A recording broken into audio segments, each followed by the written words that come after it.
To deliver our second keynote, I welcome Manish Gupta, co-founder and CEO of Indegene, a dynamic and futuristic leader who has built one of India's most enviable unicorns. Manish will take us through the canvas of digital health with his perspectives on data, partnership, and scaling internationally. Thank you, Manish, for this honor, and we look forward to an enriching keynote which will set the tone for the conference.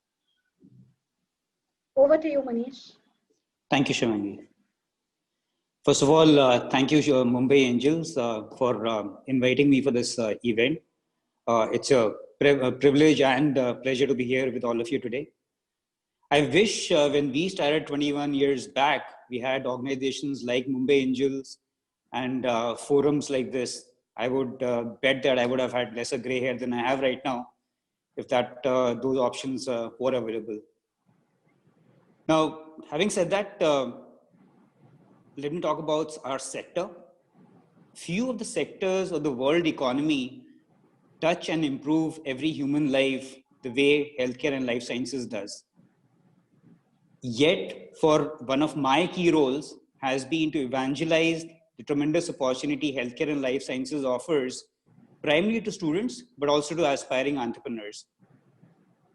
Obviously, my personal interest was that in this whole thing, in evangelizing this, was to attract the best talent as we build global solutions.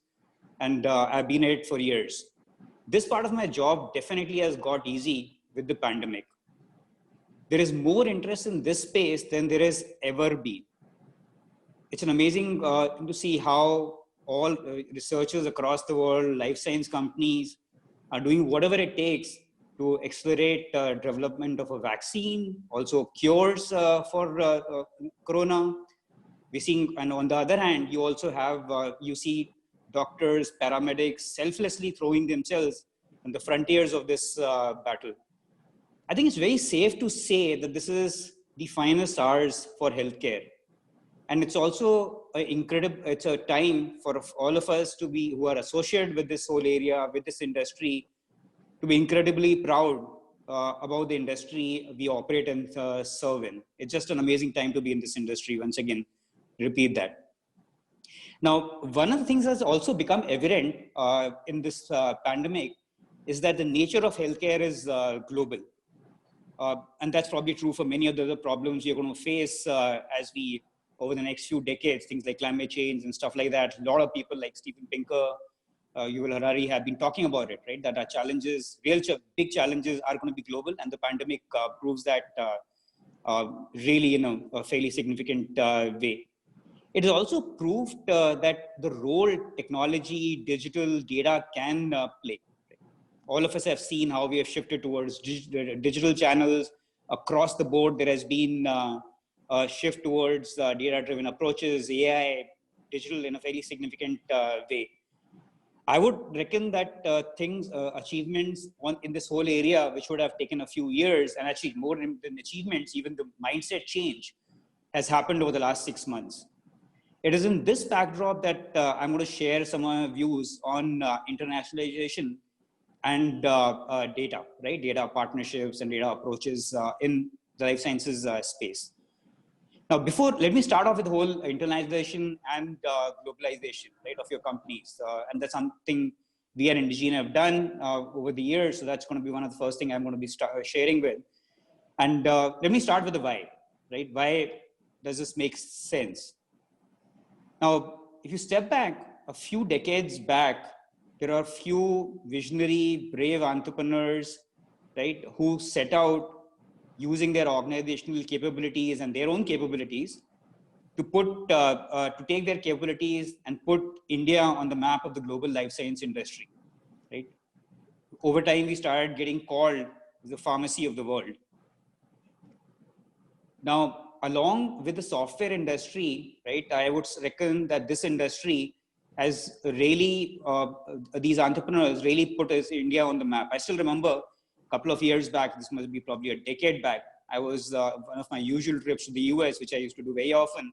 I took one of those United flights out of Mumbai, 14-hour flight, landed in New York at 5 or 6 in the morning, took a cab, and as happens in many times in the US, the taxi guy wanted to have a conversation. And he asked me, so you're from India, what are you good at, software or sciences? I was really groggy, as you can imagine, after a 14, 15-hour flight. And I actually, without even thinking, said, you know what, I'm a health tech, I represent a health tech company. So we are good at both. We are good at health, we are good at sciences, and we are also good at technology. Now, this guy, obviously, the taxi guy, in a very standard way, started, oh man, how do you guys do this and all this stuff? But if I take a step back now of all these years, seeing the changes which the world is offering right now, the pretty dramatic changes going on in the world, and also how technology and digital is going to be reshaping our entire environment, I believe there is a tremendous opportunity to create version 2.0 of this whole pharmacy of the world, right? And this version 2.0 needs to be built and has to be built on the edifice, not really on cheaper talent or easier access to talent, actually more importantly, cheaper talent. But this 2.0 needs to be built on the edifice of deep expertise, IP, capabilities, and know-how. And as the world shifts towards more and more digital platforms, digital ways of doing things, I believe there's a tremendous opportunity for our country to create organizations which truly put India on the global map and solve problems that are global in nature. That's what we are trying to do, at least at Indegene. And I believe there is tremendous opportunity for any entrepreneur to play this role in the global economy today. Now, while the opportunities is immense, first of all, what straight away happens is that you're solving clearly very good problems and also solving problems at a much larger scale. For all the VCs in the room, and obviously for our entrepreneurs who are talking to the VCs, it becomes your market size just increases drastically, right? You're talking about $1 trillion pharma industry. You're talking about a $500 billion medtech industry. You're talking about probably a $50 billion CRO industry. The life science analytics our market itself, I reckon, is in the order of $20 billion. The SaaS for life sciences platforms, which on the commercial side and medical side are in the order of $40 billion. And I can go on and on, right? It's just a pretty large market to penetrate and obviously benefit from. And given our prowess on life sciences, the capabilities we have in life sciences are obviously a deep prowess and the whole technology area, right? Bringing these three things together, we could actually create the Healthtech hub of the world, right? And really create global organizations solving global problems in the healthcare area, especially in the life sciences as well. Now, the route we took as Indegene probably 15 years back, right, while we were a 21-year-old company, around 4-5 years, first 4-5 years were primarily in the Indian market. Then we said, you know what, if you want to be a global company, and that's what is always the aspiration, you got to be in the US. That was that point in time 50% of the market. And the approach at that point in time we took was getting into the US at least, which was also a crowded market, right? Because we're not the only smart guys who figured out it's a large market, through an acquisition. So we raised capital, acquired a company twice our size, restructured that company, and in parallel build out our presence in Europe, in China, and many Southeast Asian countries. As recently as 6 months back, we set up our office in Japan, as we were trying to solve problems for our global customers who were present in 70, 80 countries. That was the route we took, right? Most of the other places were more organic build outs, but obviously that is not the only route, right? You could take, or actually any company could take multiple routes. Acquisition is clearly one of them. Setting organic teams and trying to deals is another one, right? Setting effective partnerships is another one, which we have seen companies succeed in. Obviously, you have to do that smartly and strategically. Nevertheless, there is an opportunity to provide various solutions. And what we have also seen is, while there is a lot of the talk and press reports about AI and how it's going to make jobs redundant, right? That might be true at a level where the jobs are really, really very repetitive. But the shift towards AI also over the next 5-10 years will require a lot of expertise. And we as India can offer that, right? So that, in fact, med AI factories world is another thing which we think is a fairly large opportunity to tap into. So the opportunities from a global perspective are endless. The routes are many. So that's one thing I'm going to leave all of you with. Now, coming to the side of digital and AI, the shift towards digital and AI has been going on for decades, right? And the life science industry has been traditionally slow to be operating on this side. Over the last few years, we saw that accelerating, and it was pretty much driven out of the whole news and obviously all the impact the FANG companies were creating, right? So everybody was thinking about how do I really, in this, the world is going to be digital, that jury was out, and every industry, every company started thinking about how do I accelerate in the journey much more. So we saw a couple of years back, the shift towards digital AI data, right, in a fairly significant way. Now, what has happened over the last 6 months, again, I'm going to repeat, even in the life science industry and probably even more, has that probably a couple of years has been crunched into 6 months, right? There has been a dramatic increase in the use of all these methodologies. But as I said, and I'm going to use all these interchangeably because they go together, right? Digital, AI, data, all this stuff is pretty much one bucket, and there's been a very, very dramatic shift in the use of that, and across the value chain, right? We see more and more use on the discovery side, we see more and more use on the development side, and definitely on the sales and marketing side. We also believe that the life science industry, while it has huge amount of tailwinds, right, and changing demographics, increasing aging population in most of the countries, right, advances in biology, shift towards more and more chronic therapies, affluence levels. These are a lot of the headwinds, also the tailwinds this industry has. It also has a bunch of headwinds, right? There is increased regulatory pressure. There is pricing pressures in pretty much every country, right? Every year, every US elections, drug pricing is one of the issues. We've seen it in India as well. We hear that in China, right? So that's, there is pricing pressure, there is a regulatory pressure and oversight, there are changing behaviors of customers, bunch of things like that, which are obviously causing pressures.